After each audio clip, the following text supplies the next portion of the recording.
Your dog loves you. You know that. You feel it every single day. The tail wagging when you walk in. The cuddles on the couch. The way they follow you from room to room like a tiny furry shadow. But here's what nobody tells you. Your dog has been sending you signals for years, and you've been reading every single one of them wrong. Not because you don't care. You clearly do. But because nobody ever taught you the real language dogs speak. And I'm not talking about barking or growling. I'm talking about the quiet stuff. The subtle stuff. The things your dog does every single day that means something completely different from what you think. Today, we're going to fix that. Because once you understand what your dog is actually telling you, your relationship will never be the same. Let's start with something that happens in almost every home, every single morning. Your dog wakes up, stretches, and then yawns right in your face. You think it's just tired. Maybe a little dramatic. Definitely a little stinky. But that yawn? It's not about sleep. It's not about being bored. Scientists who study dog behavior call it a calming signal. Your dog is yawning because they sense tension. Maybe your morning is rushed. Maybe your voice was sharp. Maybe you're stressed about something and you haven't even said a word. Your dog felt it before you did. And the yawn is their way of saying, hey, calm down. It's okay. I'm here. Next time your dog yawns and locks eyes with you while doing it, they're not being rude. They're trying to take care of you.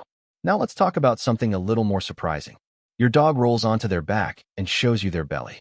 And you think, oh, they want a belly rub. They love me so much. Sometimes. Yes, that can be true. But not always. There are actually two completely different reasons a dog exposes their belly. And one of them has nothing to do with wanting affection. The first is appeasement. Your dog is feeling overwhelmed or uncertain, and they're trying to make themselves as small and unthreatening as possible. It's a peace signal. It means, please don't be upset with me. I'm not a threat. If your dog flips over suddenly, freezes slightly, and won't quite meet your eyes, that's appeasement, not an invitation. The worst thing you can do is reach down and rub their belly. It can actually make the anxiety worse. The second reason? Pure trust. A completely relaxed dog, loose body, soft eyes, maybe a little wiggling around. That's the good one. That dog is comfortable, happy, and genuinely inviting contact. Same behavior. Two completely different messages. Here's how you tell the difference. Look at the body. Is it loose and wiggly? Good sign. Is it stiff and tense, even slightly? That dog needs space, not touch. Your dog has been telling you this for years. Now you know how to listen. Let's move on. You come home from work. Your dog goes absolutely crazy. Jumping, spinning, maybe knocking things over. You love it. Of course you do. Who wouldn't? But here's what's actually happening inside your dog's head in that moment. They were not fine while you were gone. That explosion of excitement, that's not just happiness. That's relief. That's the release of hours of low-level anxiety that built up the entire time you were away. Dogs are pack animals. Being alone goes against every instinct they have. And when you finally walk back through that door, all of that stored tension comes out at once. Now, this doesn't mean your dog is suffering every single minute you're gone. But it does mean that for some dogs, especially those who go quiet and withdrawn when you leave, the absence of visible distress doesn't mean there's no distress at all. Watch what happens right after the initial greeting explosion. Does your dog calm down quickly? Or do they keep pacing, following you room to room, needing constant reassurance? If it's the second one, your dog is telling you something important. They need more than they're currently getting. More exercise before you leave. More mental stimulation during the day. Maybe a different routine altogether. They can't say it in words, but they've been saying it in behavior every single time you walk in that door. Let's talk about eye contact. Because this one surprises almost everyone. You're watching TV. Your dog walks in, sits down in front of you, and just stares at you. Unblinking. Intense. You probably look back and say something like, "What do you want, weirdo?" But what your dog is actually doing is one of the most sophisticated social behaviors in the animal kingdom. Dogs are the only non-primate species that actively seeks out human eye contact in order to communicate. They evolved this ability specifically to connect with us. When your dog stares at you softly, with relaxed eyes and a calm body, their brain is releasing oxytocin, the same bonding hormone released between mothers and their babies, between close friends, between people in love. They're not staring because they want something. They're staring because looking at you makes them feel good. Return that gaze. Blink slowly. Let it be a moment. Because what looks like your dog being weird is actually your dog saying, You are my whole world. Now here's where it gets interesting. Not all eye contact from dogs means the same thing. Hard, unblinking, fixed eye contact with a stiff body? That's a warning. That's a dog that feels threatened or is about to react. You should look away slowly, never stare back. Soft eyes, slow blinks, relaxed body? That's love. Same behavior. Completely opposite meaning. Your dog has been trying to show you the difference this whole time. Let's talk about something that confuses almost every dog owner. Your dog is wagging their tail. So they must be happy, right? Not exactly. The tail is one of the most misread signals in the entire dog communication system. A tail wag does mean your dog is emotionally activated. But activated doesn't always mean happy. Here's what actually matters. The height of the wag, the speed, and the direction. A tail held high and wagging fast. High arousal. Could be excitement. Could also be aggression. Watch the rest of the body before you decide. A tail held low, wagging slowly. Uncertainty. Submission. That dog is not confident in the situation. A tail held at a neutral, mid-level height. Wagging in loose, relaxed circles. That one. That's the happy wag. That's the I'm comfortable and glad you're here wag. And here's something researchers only discovered relatively recently. Dogs wag slightly more to the right when they see someone they like, and slightly more to the left when they're nervous or see a stranger. Your dog has been giving you directional information with their tail this whole time, and you didn't even know there was a left or right. Now let's go somewhere a little more personal. Your dog follows you to the bathroom. Every single time. You've probably laughed about it. Maybe felt a tiny bit annoyed. Maybe wondered if you'll ever have privacy again. But your dog is not being weird. Your dog is being ancient. Dogs evolved in packs. In the wild, being separated from the group, even for a few minutes, was genuinely dangerous. So your dog's brain is wired to keep the pack together at all times. You are their pack. You are the whole thing. And every time you disappear behind a closed door, some small part of their brain triggers an alert. So they follow. They wait. They make sure you come back. It's not clingy in a bad way. It's loyal in the most fundamental way possible. The dogs that do this the most are often the most bonded to their owners. They're not anxious. They're attached. There is a difference. And your dog has been showing you exactly where they fall on that spectrum every single day. Let's slow down for a moment and talk about something that might change the way you see your dog entirely. Your dog has been watching you since the moment they entered your life. Not just when you call them. Not just when you have food.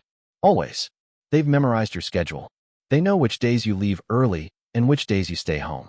They know the difference between work shoes and weekend shoes. Between the sound of keys that means a quick errand and keys that mean a long absence. They read your posture, your voice, your breathing, your face. Research has shown that dogs can accurately detect human emotions from facial expressions alone, even in photos of people they've never met. They feel what you feel, not as a metaphor. Physiologically, when you're anxious, their cortisol levels rise. When you're calm, they calm. When you're sad, they come and press against you without being asked. Your dog has been studying you like a language they've dedicated their whole life to learning. Every quirk, every pattern, every mood. And they've been responding to it. Quietly, constantly, all this time. Now let's talk about one of the most common things dog owners misunderstand. Your dog does something you don't like. You correct them. They look away. They lick their lips. They suddenly start sniffing the ground as if there's something incredibly interesting down there. You think they feel guilty. You think they know what they did. But here's what's actually happening. Those behaviors are called displacement signals. They're your dog's way of trying to de-escalate the tension they're picking up from you. Looking away says, I'm not a threat. I'm not challenging you. Please calm down. Lip licking says, I'm uncomfortable. I'm stressed. This situation feels dangerous to me. Sniffing the ground says, let's all just pretend this isn't happening. They're not acting guilty. They're reacting to your energy. Dogs live in the present moment. They can't connect a punishment now to something they did 20 minutes ago, or even 2 minutes ago. What they can do is read that you're upset and respond accordingly. This doesn't mean don't correct your dog. It means understand what you're actually seeing when you do. They're not performing guilt. They're managing a social situation the only way they know how. Your dog is a lot smarter than you think, in a different way than you think. Let's keep going. Your dog leans against you. Just leans. Full body weight. Standing there pressing into your leg. You probably pet them and move on. But this is one of the most direct, unambiguous things a dog can say. I feel safe with you. Dogs are acutely aware of their physical vulnerability. They don't lean into things that make them nervous. They don't press their weight against strangers. They don't make themselves physically dependent on someone they don't completely trust. When your dog leans into you, they're not being lazy. They're not asking for attention, necessarily. They're making a choice. Out of all the places they could be, all the things they could be doing, they chose to come and put their weight against you. That's not a small thing. That's everything. And now let's talk about something a little less obvious. Something most people never notice. Your dog sighs. Not a dramatic, theatrical sigh. Just a quiet exhale. Often when they've just settled down. Often when they've been lying near you for a little while. You probably don't even register it anymore. But researchers who study canine communication have found that sighs in dogs carry real emotional content. A sigh when a dog first settles down usually means satisfaction. The moment when tension releases and comfort sets in. A sigh in the middle of something, during play, during training, during a situation they can't figure out, is more like frustration. Like a kid sighing over homework. The next time your dog settles near you and lets out that quiet exhale, that's the sound of a dog who has exactly what they need. We're getting close to the end, but I want to leave you with something important. Everything we've talked about today, the yawns, the belly exposures, the tail wags, the lean, the sigh, your dog didn't develop these behaviors to confuse you. They developed them because they've been trying to reach you. Across a gap of tens of thousands of years of coevolution, your dog has built a language specifically designed to communicate with humans. Not with other dogs. With you. They've been talking this whole time. And the most powerful thing you can do, not just as a dog owner, but as a partner to this animal who has given their whole life to yours, is learn to listen. Start small. Watch the tail height, not just the wag. Notice if the belly flip is loose or stiff. Pay attention to what happens right after you walk in the door. Your dog is not a mystery. They're a conversation waiting to happen. And now, you finally know how to have it. If this changed the way you see your dog, I want to know. Drop a comment below and tell me one thing your dog does that you're going to look at differently now. And if you want to understand your dog even more deeply, subscribe. Because we go deeper into this every single week. Your dog has been trying to reach you. Let's make sure you're ready to meet them halfway.